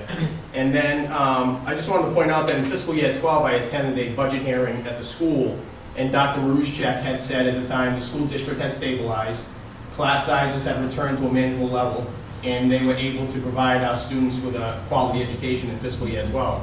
So that was one of my concerns, and I've written him many, many letters over the years asking him to slow down the spending. And I often said to him, if we were okay in fiscal year 12, how do we end up increasing the budget so dramatically year over year, including massive budget savings every year, some close to $1 million? Okay, so, Mr. One thing I'd like to do is understand better, bring sources, right, because I know you have them, so we can kind of bring them back and let people understand where that's coming from.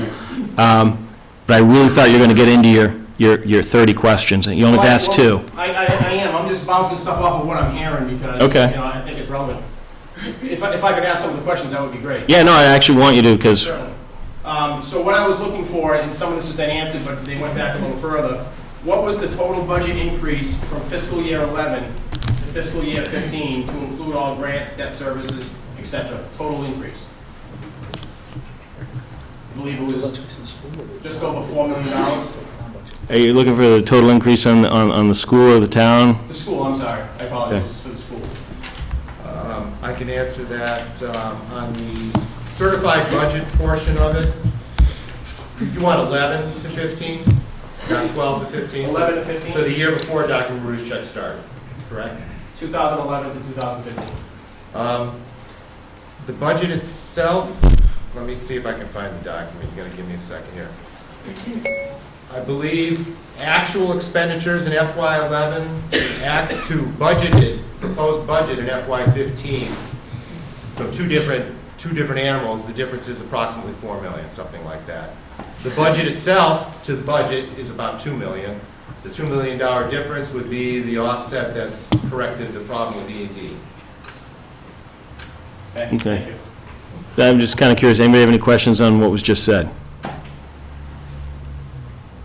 Because one of the things, there was this dynamic of budget to actual, that, when numbers are being put out there, I mean, I'd say our budget to our actual spend at the end of a fiscal year changes, because through the year, we are, well, at least on the town side, we might appropriate additional levy because it becomes available to us, fund that into operational expenses. So I just want to make sure when people are looking at numbers, look at proposed to proposed or actual to actual. You know, when you start crisscrossing, as Mr. Harnagel said, numbers can do very interesting things. So, Mr. Watson, you have another question? We'll go two at a time. I do. I was trying to find, I had another piece of information here that I wanted to share with you that was relevant to what you just brought up, but I can't find it now. I tried to go on the school district's website, Mr. Chairman, and look at the budgeted to actual. And in a number of cases, I found that the budget amount and the actual spent, there was a budget savings at the end of the year of over $1 million, to your point. So it is important to understand budgeted to actual. Right. And it's certainly important to me, as you know, because I've brought it up to you many times, if we're saying this year in fiscal year 16, we're in big trouble, and we have this data point that we're going to hit at some time in the future, how is it possible that we had budget surpluses of $800,000, $1.1 million, $700,000, $400,000 year over year, rolled them into the budget, but didn't save those for that big nut coming up? That concerns me as a resident. You want to go over that one? Because it's a very simple answer. Okay. Okay, the answer to that's very simple. The intersection of those two lines doesn't matter what the school does. The school could spend 1 cent and save $30 million, and the year comes, oh, yes, it does. We have to spend the minimum local contribution every year. And the school can't even reduce our minimum local contribution by infusing E&D back into it. They can't do it. It's against the law. So we must spend that no matter what the school does, period. But I mean, I think to be fair, if you were to come in, and I mean, I look at E&D as like free cash on the town side, fair? Exactly, yeah. Right, so at the end of the year, Mr. Watson, as you were saying, if there is money not spent, it rolls.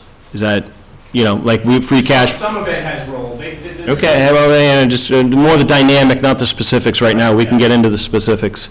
And that rolls into E&D, which is the school's free cash, right? So now that E&D account has grown over the last 3 to 4 years, right? I mean, we'd all agree on that. So now I can't sit here and tell you, maybe this is something we want to understand better, but did we reinvest monies we expect not spent into operational expenses intra-year?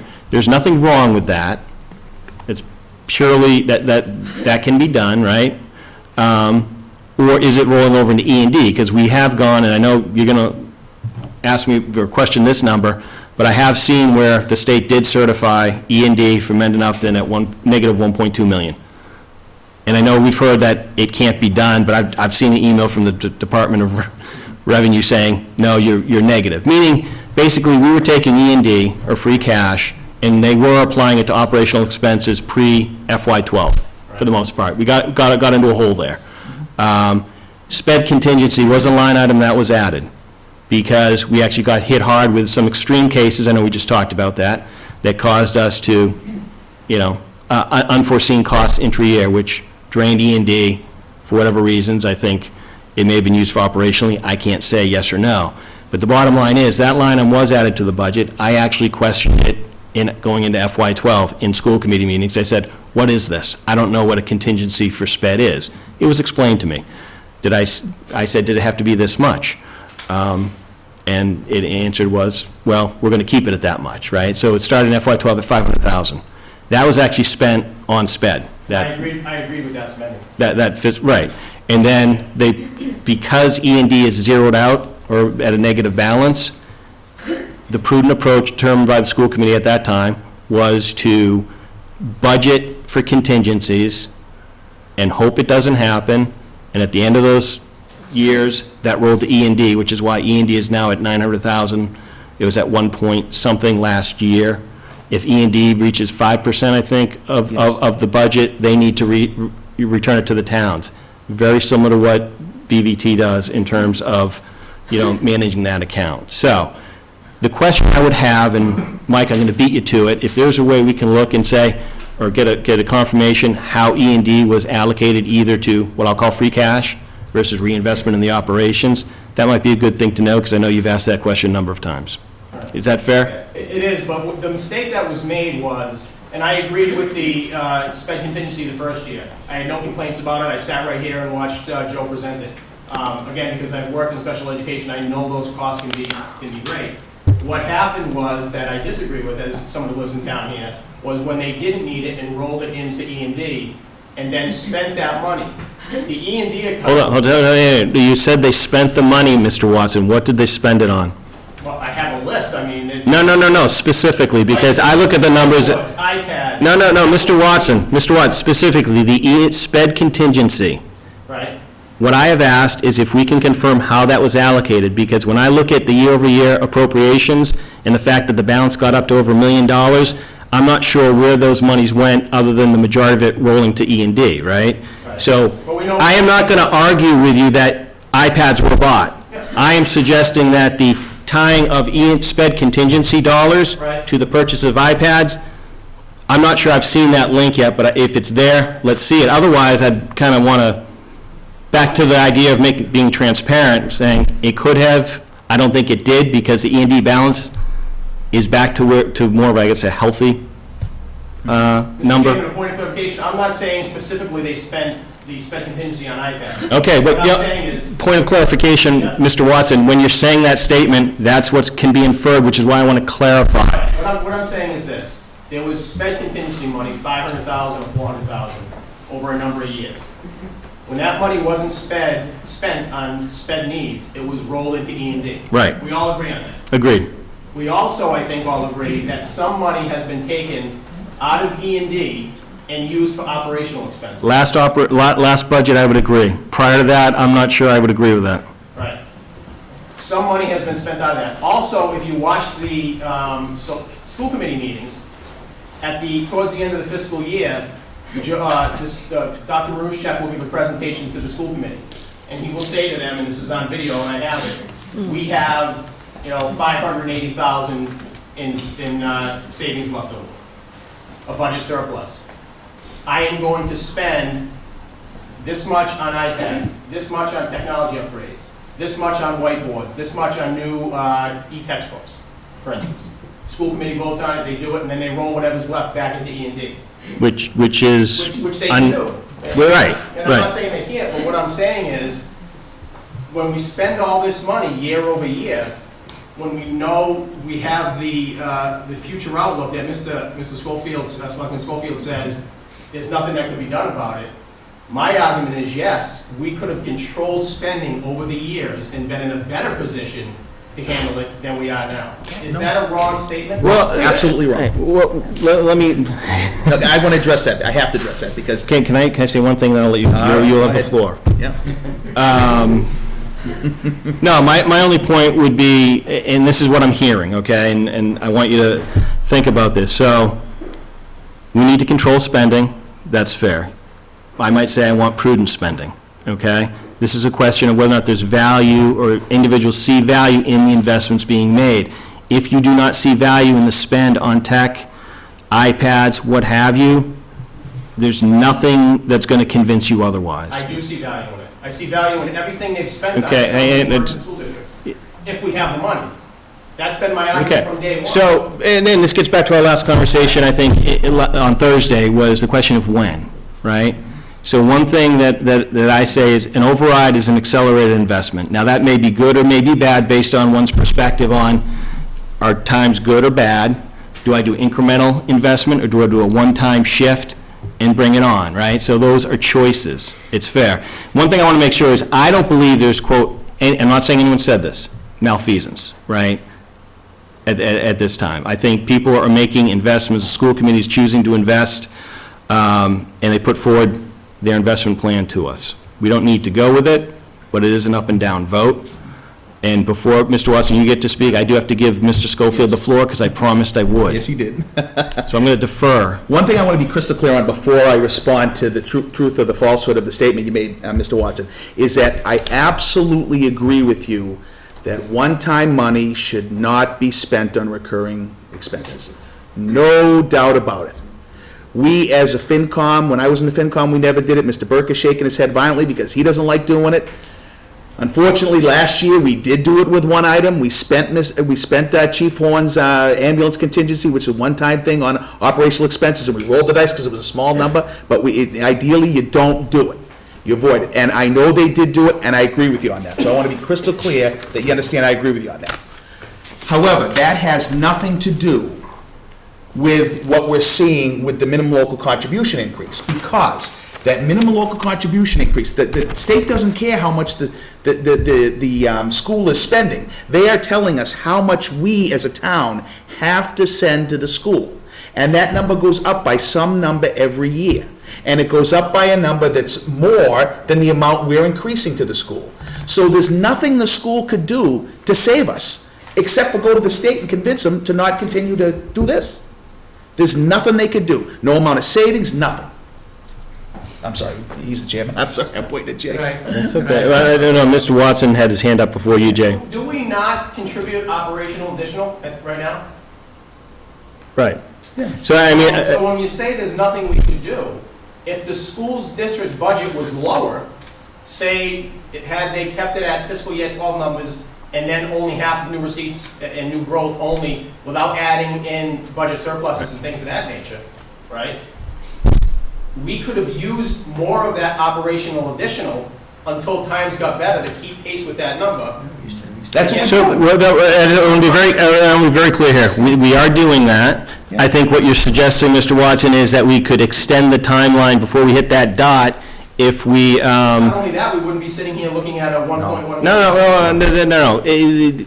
At some point, the operational additional runs out. All you're suggesting, and it's not a wrong suggestion, is you could push the dot out, and when those two lines cross, 1 second, I just want to... So basically saying, instead of investing in new things, have that money because we know we've got a mandated cost coming at us. No, you can't do that. I'd say it's sort of a math exercise. That's No, sort of it isn't. You can't do it. Rich, trust me on this. Just based on what Mr. Watson's saying, he's looking at it as a math exercise, which you're saying it can't be looked at that way, which I understand. Because it's legally bound to us. Yeah, but if I understand what Mr. Watson is saying, I think what he's saying is had we just stuck to that 50-50, and in essence, that operational additional was even less than what it was based on the 50-50 plan. Let's say it was 0. So the district has funded a foundation.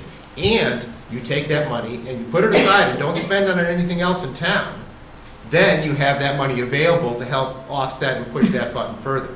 If you take it and use it for town services instead, then it's gone. And you've just basically taken it away from the school to pay for the town. That's not what I'm suggesting. Okay, well, all right. So I was suggesting what Mrs. Schofield said we're currently doing, which I think is a good idea. Hold up. Okay. I want ground rule. Let each speak. I'm the only one that gets to interrupt. Okay. All right. You're the interrupter. Can I address one other piece? There have been times at the end of a fiscal year when we realize that we're going to have savings in our budget, that we have used some of that money to invest in upgrades. They have not all been technology. Actually, very little of it has been technology. The majority of it has been infrastructure type things, like the lighting systems, like the walk-in freezers, like repairing the bleachers at Misco, like taking the oil tank out of the ground at Memorial. We did buy some musical instruments because the ones that they had were from the 60s. We thought it was time to upgrade. So we have done some of that type of investment at the end of a fiscal year because there are things we knew we need to do and have never had the operational money to do it. So he's correct on that. How much of that has been technology? I would say very little. Probably less than 100,000 in total over 4 or 5 years. But how much would you, can you give an estimate of how much would be considered? Everything you just listed in my mind is more one time. It's not really operational in nature, reoccurring, so. None of it has been recurring. It's all been infrastructure, one-time upgrades and repairs. And I think that's an important point, because and I think, Mr. Watson, you've contended in this past budget, I would agree with you on. Out of E&D money. Out of Not out of what he's talking about. But E&D has only been appropriated out to the operational budget once since FY10, and that's in FY15. Right, and that's what I'm saying, the last, hold up, time, but this gets back to making sure people understand, because when we make statements like you're applying E&D money to operational and year over year and things of that nature, one might think that this is a common practice, whereas I agree with you. Last budget, there was an appropriation of E&D money towards operational expenses. I think we voiced our concern with that practice in the last cycle. I want to make sure people understand that in prior years, some of this end-of-year surplus that you've referred to has gone to non-operational infrastructure, is what I just heard. Great. Okay, well, I'm glad you agree, because I want to make sure that message is out there for everyone to hear. Certainly. Last year, there was an impact, a spend of E&D. Almost $1 million. Well, I think it was more like 700. So that's, once again, I mean, almost $1 million. That's, $1 million is a scary number. I don't like that number. 700 is a very large number. I didn't like that number, and I voiced my displeasure that we're using one time. But the other thing here, through these years, by collaborating and working with both Upton and the school, we've been able to not always give 50-50 to be able to fund some of the things the town needs. And I just want to make sure that point is out there as well. So, Yeah, that was key in FY13, right? yeah. You're up. Heather Alcock, 20 Haywood Circle. I'm wondering if there is either a dollar amount or percentage amount that might be shared with the community in terms of costs that were associated with the transition to the Common Core state standards, with the new park assessments that were mandated as part of being part of the Common Core state standards that Massachusetts adopted in terms of taking federal dollars. I mean, that's a whole other argument, but Massachusetts is doing Common Core. We are doing park testing. There was infrastructure needs, technology needs, curriculum, materials, and needs for that shift in terms of adopting it. Is there a specific cost? Do we know? Is that being? Let me see if I can get you an answer. All right, excuse me. As far as the Common Core goes, first of all, we are not issuing the park test in Mendon Upton. We did do a pilot of it last year because we were required by the Department of Ed to do so. So we did. I don't think we were overly thrilled with it. We did buy some new curriculum materials, not because of the Common Core, but because the materials we had were 15 and 20 years old, and we could no longer get the materials when we needed more of them or better conditioned ones. So we did do an investment into a reading program. We've done investments into textbooks. Has nothing to do with the Common Core. And actually, I'm not so sure where the Common Core is going now in Massachusetts. The Massachusetts state framework is pretty much already aligned with the Common Core, so we were already there and have been for several years. The Common Core is the new national thing and seems to be the be-all and end-all. I don't know that we're headed that way, but there hasn't been a financial impact to us as a town or us as a school district. I'm sure us as taxpayers to the Massachusetts, to the federal government, I'm sure some of our money is going to that because they got to pay for the research to put it all together. Does that answer your question? Mr. Watson? My second question out of the 30. Oh, no. We're on like number 5. I've been counting. I really don't have 30, I was Okay. joking, yes. Shoot. What amount did the district realize as budget surpluses before any budgets, non-budgeted spending, prior to the end of the fiscal year and prior to reporting to the DOR in October from fiscal year 11-14? That's probably not something you can pull up right now, but I'd like to have that number. FY14? Yeah, so what was the budget surpluses in fiscal year 11, 12, 13, and 14? FY14, we probably would have finished, we only finished with about 13,000. Can I ask a quick question, though? I just, more clarification on the question. So you're saying surpluses before there's any reallocation, any spend, is that right? Or Right, no? so like I described earlier, towards the end of the fiscal year, the superintendent has a meeting with the school committee and says, I have X amount of money in surplus, I'm gonna spend A, B, C, and D, and the rest will go into E and D. So if you got E&D figures for those fiscal years plus any year-end spends, would that suffice to be able to put the number together, you're thinking? Is that something that we can kind of bring back at I some can point? give you, not exact numbers, but rough numbers right now.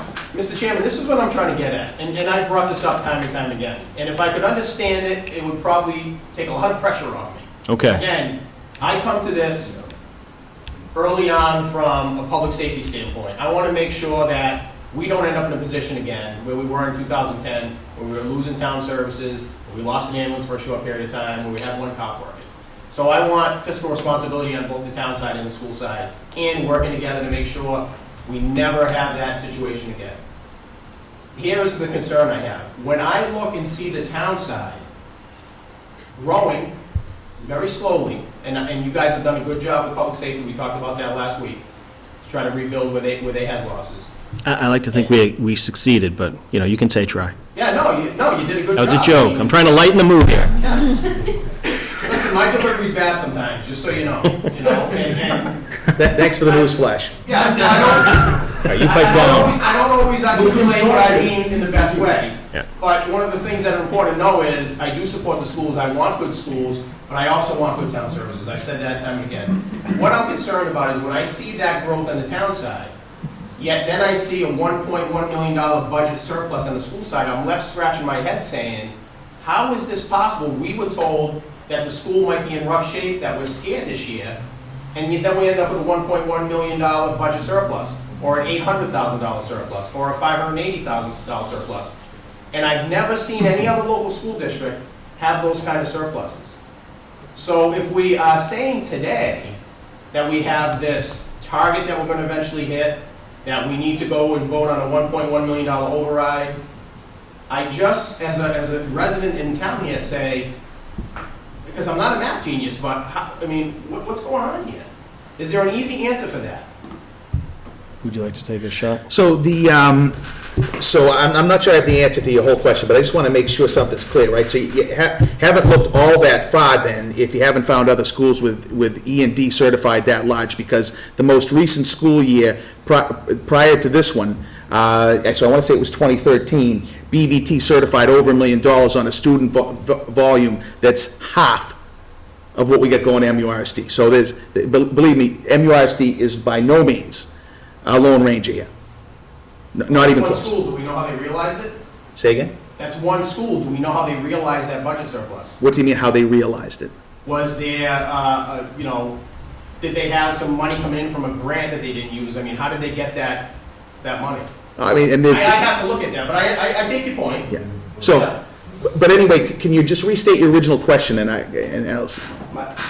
I just want to jump in real quick, because there was a question before the statement, maybe we can start there. Yeah. So I think you're looking for an idea of what the FY11, FY14 surpluses were before certifying with the state. So I think, we have in budget surplus? So I think Jay was going to take a run at rough numbers now, maybe we can get better numbers or more accurate numbers down the road, but Mr. Byer, the floor is yours. So I'll talk about FY14 because I have a fairly comprehensive list of that.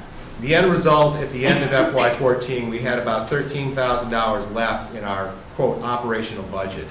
We did have a couple of areas of revenue that exceeded what we budgeted, like a vision program that we took in a little bit more money than we thought. So I don't know exactly what was left. We probably would have finished closer to $450,000 had we not done some of these infrastructure upgrades that we did at the end of the fiscal year. We did that knowing that E&D was already at $1 million and didn't need to be substantially higher than that, and we knew that these were needs that had to get addressed. Understand that E&D is a cumulative thing. It's not like you save $1 million in 1 year. We went from $1.25 million in a hole to about $900,000 on the positive side over about a 5-year period. How does that happen? You get a budget approved, you then do reductions during the course of the year, you try to do everything to save money, because the only way to overcome a deficit is to spend less than you take in revenue. We accomplished it, and I think we actually accomplished it a lot quicker than I anticipated we would, because I thought it would take much longer. But the goal was to get us back to a stable position, which I believe we're in now. Again, I served on the school committee for 9 years back in the late 90s and early 2000s. Every year we appropriated out of E&D around $300,000 or $400,000 a year. I honestly think that if you have a budget of $30 million and you can't finish with 1% of it left over because you've done a good job during the year, you're not really doing your job well. So I think it should be a recurring cost, but not maybe to the magnitude of $700,000 like it was in FY15. More in the tune of $250,000 to $350,000. But it depends on what comes up during the course of the year. This year, we obviously lost transportation money, and we've had everything that possibly could break in the buildings has broken this year. I don't know why. Again, we've just had a rough year. We had a lot of snow, so we are in a tough year this year. But as I said earlier, there are times when we have made investments in things that we know we can't fund within the operational, so we don't. But if we finish and we've done a good job and we have some money left, we try to attack some of those so that we can start to address them. We have a big capital needs list, and the only way to knock it off without coming and asking for more money as a capital expenditure is to try and do it this way. Okay. So all I was going to say, Mr. Goddard, was maybe the easiest thing to do, because I think, Mr. Watson, I think this is what you're looking for anyway. Every year, the state sends you a letter certifying your E&D. Yep. That's the number I think we want. Well, I think we also want to understand if there's any year-end investments made, so we can see what was prior to the certified certification? prior to the And Mr. certification. Byer just did that. He said in fiscal year 13, it would have been about 450,000. 14. I'm sorry, fiscal year 14 would have been about 450,000. Again, I have quite a few documents here, so I can't find it, but I did some numbers this afternoon, and I think it was in fiscal year 11, the surplus was 1.1 million. And then I think I had fiscal year 12 at somewhere around 800,000, if I'm correct. 11 was around 800. 10 was not anywhere near that. We were still in huge deficit at that point. No, not 10. I had 11, 12, 13, and 14 I looked at. 800,000 in 11, 586 in 12, 627 in 13, and 13,000 in 14 is what was left. The documents that make sense. Adds up to about $2 million, which is the offset in E&D that we've talked about from FY10 to now. Right. Does that get you what you need, Mr. Watson? I mean, To start, yeah, it does. not completely. So I want to pass it over to Mr. Mortimer. Is part of the challenge with the E&D the fact that the money is being spent? You know, like if you have $450,000 left over at the end of the year, you're choosing projects to spend it on instead of transferring that money to the E&D and then saying, these are the projects we want to do, and pulling it back out of the E&D? Because you're picking the projects, you know, in a very it's much less transparent. If you have $450,000 and then you spend it, and then say, you know, the surplus was only $13,000. I just want to touch on so. Would it be more transparent if you took that I'll just use the 1 year, right? You know, again, this is an open-ended question because I don't know the answer. Right. Would it be more transparent if you took that $450,000, moved it to the E&D account, and then said, this is what we want to do out of that account, instead of spending it before going to that? Go ahead. You can't really do that. All you can do with E&D is appropriate it to your operational budget in the next fiscal year after it's certified. You can't, it's not like you can just write checks out of it. It's not an expenditure account in your budget. You have to basically appropriate it toward the operational budget in the next fiscal year. Would that be a better approach, though, to sit there and say, we have this list of needs, and then you build it into the budget? I just want to jump in, because what I would maybe ask, and maybe this is, I'm making a list of follow-up stuff, but I think I hear more process here, a process question. Now, I bet if I go back to the school committee meeting minutes at the end of the fiscal year, I'm going to see decisions and votes around how to allocate funds. Is that fair, or is it unilateral and Joe makes the decisions? I'm not saying you couldn't find the answer. I'm just Right. saying, when you look, you know, at the numbers, because, you know, as it was raised numbers, you know, but you can sit there and say, okay, it's $13,000, but it was really $450,000, but you don't see that unless you dig a lot deeper.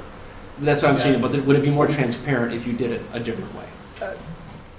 Yeah, I'd have to figure out what that way is, to be honest with you. I'm not saying I have the, Right. but Right. it seems like that there might be a better way. I don't think it's usual and customary, though. It's also a moving target in that you get bills in July and in August, and even sometimes in September, that have to get charged back to the previous year because they're services from the previous year, and we have to do our accounting based on accrual, so you have to go back.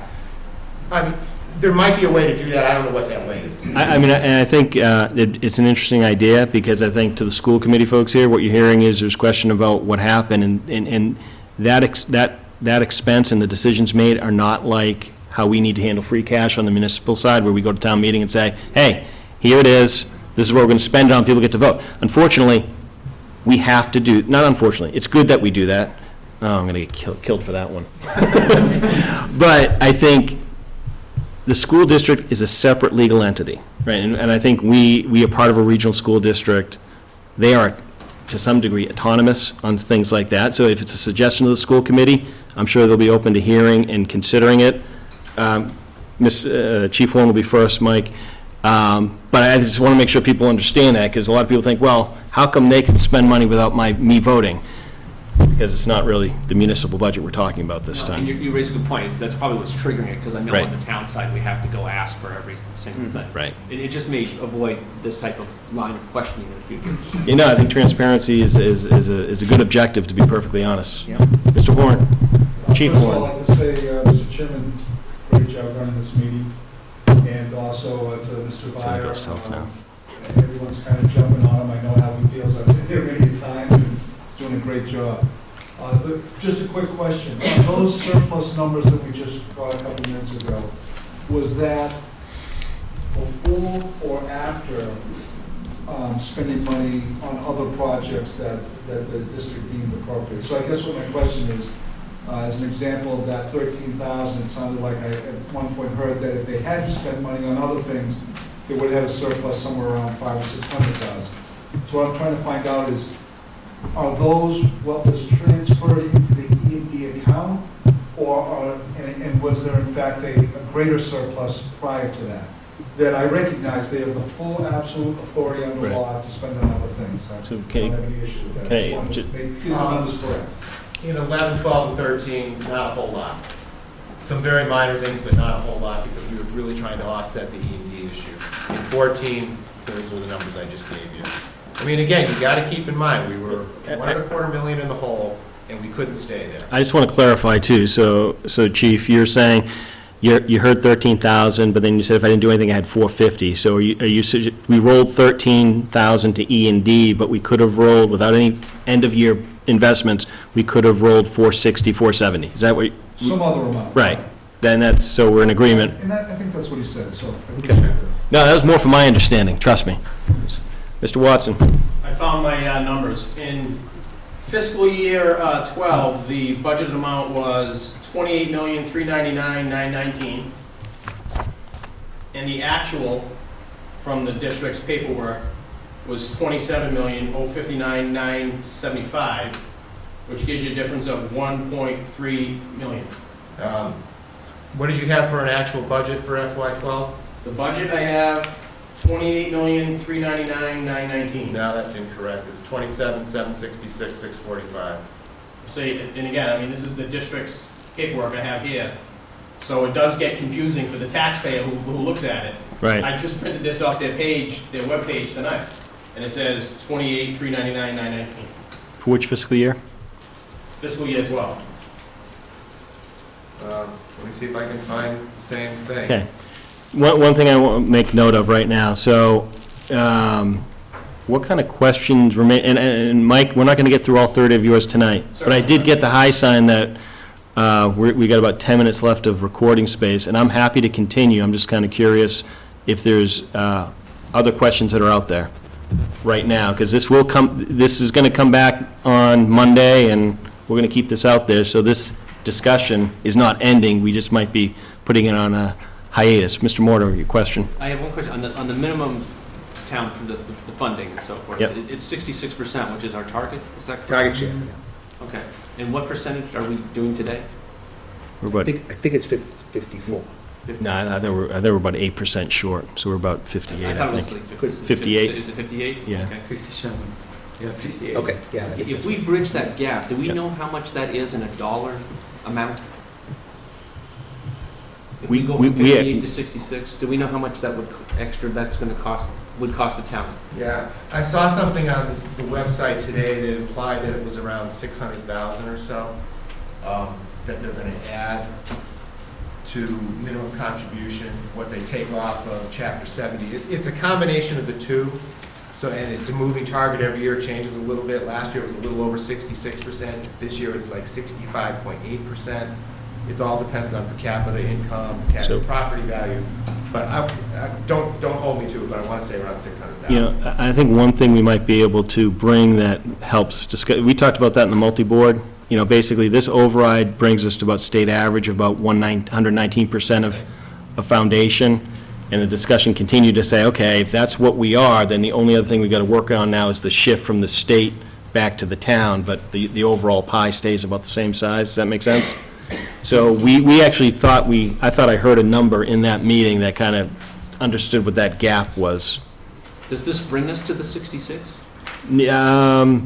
Which, the extra, No. this override? No. No, this override has no impact on target share whatsoever. But I think the expectation for me is that this brings us to the operating budget that the school needs for their strategic investment. And like I said, there's still the shift as to how the proportionate amount based on source, state, Mendon, you know what I mean? So the budget should be flatlined, if you will, right? Because they've gotten to that level of investment that they think they need for the strategic plan. The other piece of that's going to be what proportion the state's going to fund to that same number versus the town. So there would continue to be a shift to cover that 8%. And Mark, you had something to add? Yeah, I asked Dr. Maruschek about the minimum local contribution and our target share numbers recently, actually today, and he did get back to me on this, so I'm going to read it how he said it. He mentioned the Department of Education Office of School Finance set the target share for Mendon for FY16 to be 65.6%, which is down by 0.4%, which really isn't that much. Their calculations now have Mendon short of the target share by $544,840, assuming that Mendon meets its minimum local contribution increase of $336,363 for FY16. Is that 2% number I've seen brought up, we have to raise our, if we're raising towards that, that's the idea, we're okay if we continue to make progress towards the 66%. Yes. And it's up to the state to determine how quickly we need to get there. They get to decide whether it's next year versus 5 years. Yeah. So we potentially have another 544,000, did you say, Mr. Rick? Yep, currently the target share, We may have to fund on top of. Yes. To come up.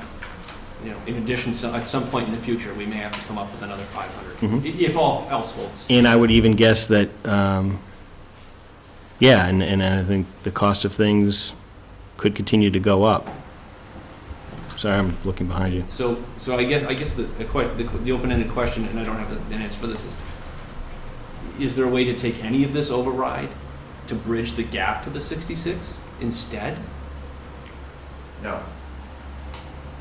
They set the minimum contribution, and what they said is what it is. But if we're going and asking the town to fund this much more money, could we be using some of this extra money from the override to bridge that, because this the override is what, $1.2 million, $1.3 million?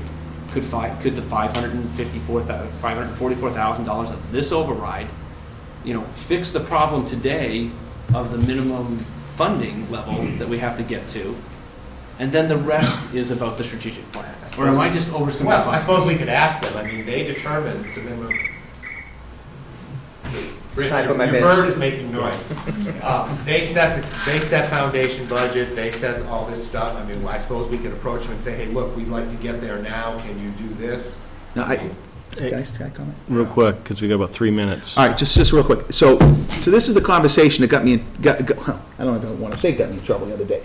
But the reality is that when this override goes through, it's going to get added to the FinCom book in the operational additional line item that's been going down year after year after year.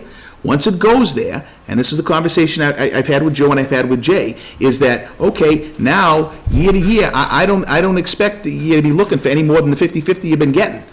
And it should absolutely help us to that, because that's exactly the point I've made. So I don't agree with what you're saying, Jay, is absolutely, we've had the conversation with Joe, and it absolutely better do it. Well, I just Right, he's not asking that. He's not saying, state, force us up to 66 now. He's just saying, will the money take care of it? Well, hang on a second. He actually kind of said, will the money take care of it, but for it to take care of it, we'd have to reduce the amount of Chapter 70 we're willing to accept. That way, you know what I mean? It's almost saying, don't give us as much money, state, because we're going to fund it ourselves. We got 2 minutes left. I just don't want our hand forced later on for another $544,000. Hey, what I want to do is, I actually want to continue this, so... I think there's some confusion still. Yeah, I know, and we have another item to talk about, an article for the warrant. So what I'd like... Okay, but I've got a list of things that if we can get information, I'd be happy to convey it. So what I'd like to do is take a pause, let Mr. Skinner change the disc, and if we just waste a disc for 10 more minutes, I think it's a disc well spent. So if that's agreeable, we'll pause now. Yeah, well, we're off now, so we